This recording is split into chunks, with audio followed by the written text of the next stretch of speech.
Seu maior inimigo é sua mente. Se aprender a domá-la, será sempre impessoal e imediato ao resolver problemas. Sabe aquela sensação de já estar derrotado antes mesmo de começar? Eu conheço bem. Muitas das batalhas mais difíceis da minha vida nem chegaram a acontecer fora de mim. Elas foram travadas dentro da minha mente. Medo, dúvida, autossabotagem e o mais duro, eu acreditava em tudo aquilo. A mente, quando desgovernada, é um inimigo cruel. Ela sussurra mentiras com voz de verdade. Ela te faz pensar que não vale a pena tentar, que ninguém se importa, que vai dar errado de novo. E se a gente não aprende a domar esses pensamentos, eles tomam o volante da nossa vida. Mas aqui está a boa notícia. A mente também pode ser uma aliada poderosa. Quando treinada, quando colocada no lugar certo, ela se torna ponte, não prisão. E é exatamente isso que a Bíblia nos ensina. Paulo diz: transformem-se pela renovação da mente. Ou seja, não adianta só ter fé no coração, é preciso limpar a cabeça também. A sabedoria de Deus precisa encontrar espaço dentro dos nossos pensamentos. Não basta crer nas promessas se todo dia você repete para si mesmo que não consegue. O campo de batalha da mente é onde a vitória ou a derrota começam. Jung, o psicólogo, falava disso também.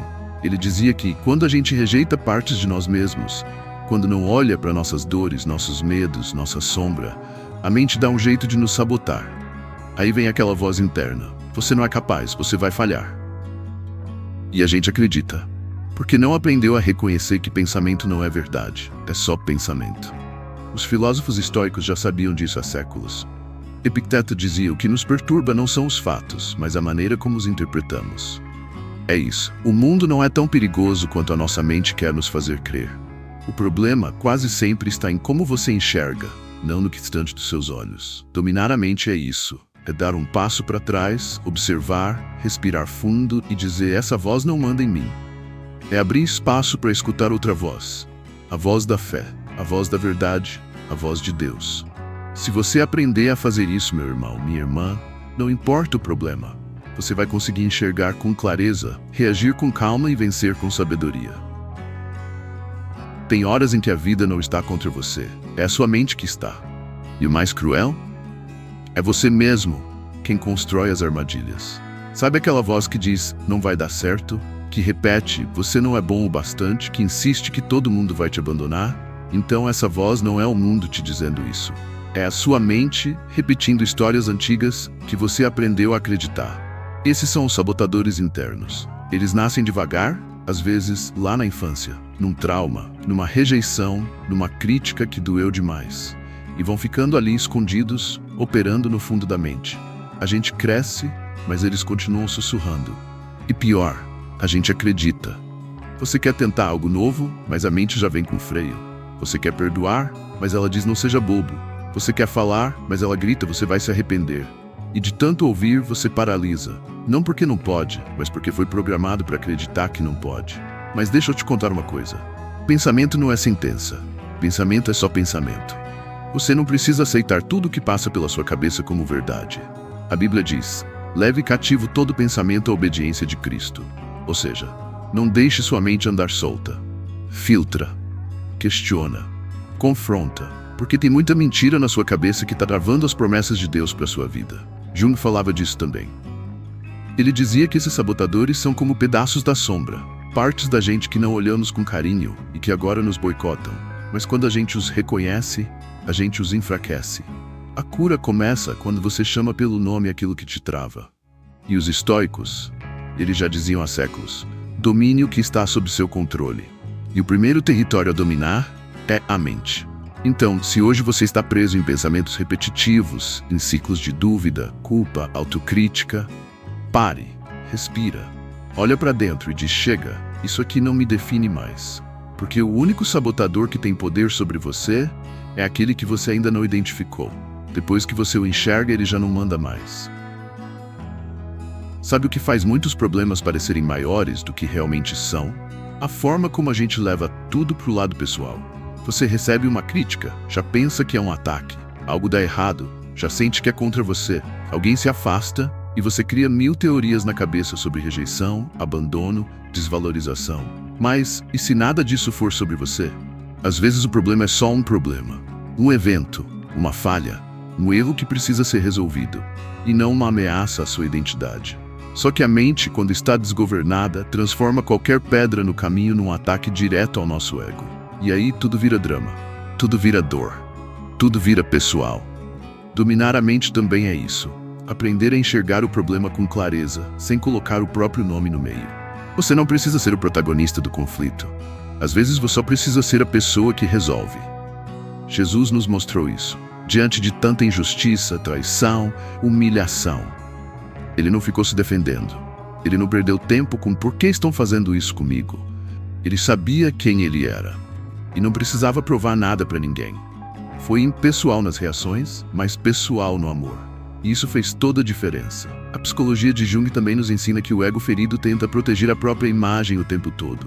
Ele reage, ataca, justifica. Mas quando a gente aprende a se mover a partir do self, nosso centro espiritual mais profundo, a gente escolhe a paz, não o orgulho. E os estoicos, eles davam aula sobre isso. Epicteto dizia, não diga fui ofendido, diga apenas alguém fez algo. Ou seja, não é o fato que te machuca, é a interpretação que você dá a ele. Então, da próxima vez que você estiver diante de um problema, dá um passo para trás, respira. Se pergunta, será que isso é realmente sobre mim? E depois age com sabedoria. Sem drama, sem ego ferido, sem reatividade. Porque quanto mais impessoal você for diante dos problemas, mais livre, calmo e eficaz você se torna. Você já tentou silenciar a mente só com força de vontade? Já tentou organizar os pensamentos com lógica, disciplina, frases motivacionais? Funciona por um tempo, mas logo o caos volta, né? Sabe por quê? Porque a mente só encontra paz de verdade quando está sob domínio do espírito. Dominar a mente não é só pensar positivo, é alinhar a mente com o céu. É parar de deixar os pensamentos mandarem e começar a perguntar: isso aqui tem raiz na verdade de Deus ou é só barulho interno? A oração, quando é viva, quando é real, não serve só para pedir coisas. Ela serve para reconfigurar a alma. Quantas vezes você já orou em meio à confusão e saiu com clareza? Ou entrou pesado e saiu leve? Isso não é mágica, é direção espiritual. A Bíblia fala disso o tempo todo. Paulo escreveu: pensem naquilo que é verdadeiro, justo, puro, amável. Não é qualquer pensamento que merece espaço na sua mente. Você tem o poder e a responsabilidade de escolher no que pensa. Jung dizia que, quando o ser humano perde o contato com o sagrado, ele se torna refém da própria psique. Ou seja, se Deus não está no centro, sua mente se torna uma prisão elegante, cheia de pensamentos bonitos, mas vazios de vida. E os primeiros cristãos sabiam disso.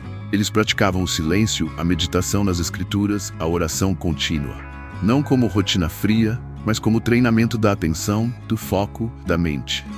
Quando você coloca sua mente diante de Deus, algo muda. As ideias se acalmam, o medo perde força, a ansiedade enfraquece, e nasce um novo tipo de pensamento, um pensamento guiado pela verdade e não pela emoção. Quer saber como dominar sua mente de verdade? Entrega ela ao Espírito. Deixa Deus conduzir, porque a paz que excede o entendimento só vem quando a mente se ajoelha diante dele. Você já reagiu de um jeito e depois pensou: por que eu fiz isso? Não era para tanto. Pois é, a maior parte das suas reações não vem da sua consciência, mas de lugares dentro de você que você nem conhece direito. Carl Jung chamou isso de inconsciente. É como um porão da alma onde a gente guarda tudo aquilo que não quer lidar. Medos antigos, traumas, culpas, desejos mal resolvidos, dores esquecidas. Mas adivinha? O que fica no porão não desaparece, só fica escondido, até vazar. E aí a gente explode sem motivo, foge do que precisa enfrentar. Sabota relações boas, cria monstros onde não tem. E tudo isso porque a mente está sendo guiada não pela verdade, mas por um ego ferido. O ego, essa parte de nós que quer ter razão, quer controlar tudo, quer parecer forte, ele toma o controle quando o espírito está apagado. Mas sabe o que é pior? A gente nem percebe que está sendo dominado. A Bíblia já dizia, enganoso é o coração, ou seja, nem sempre o que sentimos é confiável. Por isso, dominar a mente começa por reconhecer: eu não tenho o controle total, mas Deus tem. Jung dizia, até você tornar o inconsciente consciente, ele vai dirigir sua vida e você vai chamá-lo de destino. Cara, isso é forte. E os estoicos, eles alertavam, o verdadeiro poder está no autoconhecimento com humildade, porque você só pode mudar o que você consegue enxergar. Então, quer dominar sua mente? Começa olhando para dentro, sem medo, com luz. com oração, com entrega, deixe o Espírito Santo entrar até onde você mesmo evita entrar. Porque só quando Deus toca as partes escondidas é que você para de ser refém das próprias reações. E aí, a mente finalmente se curva. Não ao medo, não ao ego, mas à verdade. Você já percebeu como pode estar buscando paz, mas alimentando pensamentos de medo o dia inteiro? Ou pedindo sabedoria, mas se deixando levar por julgamento, inveja, ansiedade? Pois é, a vida cristã não acontece só no coração, acontece também na mente. E se a mente não se curva a Cristo, o caos continua, mesmo com oração. Paulo, que entendia como poucos o poder da mente, escreveu: leve todo o pensamento cativo à obediência de Cristo. Você entendeu isso? Todo pensamento, não só os ruins, não só os do domingo, todos. Isso não é exagero, é proteção, é sabedoria espiritual. Porque se você não domina o que você pensa começa a dominar você. Tem muita gente boa vivendo em guerra, não porque o mundo está difícil, mas porque a mente está solta demais. A Bíblia diz que a inclinação da carne é morte, mas a do espírito é vida e paz. Ou seja, o tipo de pensamento que você alimenta é o tipo de vida que você constrói. Quando Paulo fala de mente cativa de Cristo, ele não fala de uma mente aprisionada, mas de uma mente liberta do que destrói. Uma mente que aprende a filtrar, que escolhe o que entra, que silencia vozes mentirosas. Jung chamaria isso de reconexão com o centro. Os estoicos chamariam de domínio racional. Mas nós que andamos com Cristo chamamos de renovação da mente. Então, meu irmão, minha irmã, quer viver em paz? Quer pensar com clareza? Leve seus pensamentos à presença de Deus. Todo dia, com disciplina, com oração, com entrega. Porque quando sua mente se curva a Cristo, o resto começa a se alinhar. Você já teve um dia em que não aconteceu nada, mas parecia que você correu uma maratona só com a cabeça? A mente grita, repassa conversas, cria problemas, se preocupa com o futuro, lamenta o passado e quando você percebe, está exausto. Mas nem saiu do lugar. Esse é o caos interior. E para vencê-lo, não basta querer, tem que cultivar o silêncio. Não estou falando do silêncio lá fora, estou falando do silêncio aqui dentro. E para isso, tem ferramentas simples, mas poderosas. Primeiro, oração consciente. Não é orar no piloto automático, nem repetir frases decoradas, é parar, respirar, ficar em silêncio diante de Deus, falar pouco, escutar mais. Esse tipo de oração não só conecta, ela organiza a alma. Segundo, meditar na palavra, ler devagar, uma frase, um versículo, deixar que a verdade entre nos pensamentos e acalme os ruídos. Uma mente cheia da palavra faz menos barulho. Terceiro, mexer o corpo. Caminhar em silêncio, alongar com atenção, olhar o céu, tocar uma planta. Seu corpo ajuda a curar a sua mente, não se esqueça disso. Quarto, presença. Jung dizia que o excesso de passado deprime e o excesso de futuro ansiosa. O presente é onde a mente descansa. E você pode praticar isso com pequenas coisas, fazer um chá, ouvir uma música, organizar algo, mas com presença total. Nada de correria. Quinto, entrega. Todo dia diga a Deus: Senhor, essa mente é tua. Purifica o que não presta, silencia o que não edifica e guia meus pensamentos para a tua verdade. Porque no fim das contas, o caos interior não se vence com grito, se vence com entrega. E quando o espírito fala mais alto do que a mente, a alma encontra descanso. Dominar a própria mente não é sobrevirar um robô frio, nem sobreviver num estado zen inalcançável. É sobre aprender a ser livre dentro. Porque ninguém é verdadeiramente livre enquanto é escravo dos próprios pensamentos. A mente, quando solta, vira guerra. Você discute com todo mundo, sem falar com ninguém. Você se culpa pelo que já passou. Se apavora com o que nem chegou. Cria histórias que te paralisam. E quando vê, você está ferido por algo que nem aconteceu. Mas tem um outro caminho. Quando o espírito entra, quando a oração silencia o ruído, quando você escolhe no que pensar, a paz começa a nascer. Não uma paz rasa de quem finge que está tudo bem, mas uma paz profunda. Aquela que vem de saber que mesmo no meio do caos você está sendo guiado por dentro.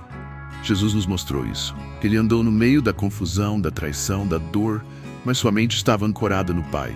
E por isso ele manteve a calma, manteve o foco, manteve o amor. Paulo aprendeu a levar os pensamentos cativos a Cristo. Isso não é repressão, é redenção. É entregar os pensamentos e dizer: Senhor, limpa o que precisa sair e planta em mim só o que vem do teu coração.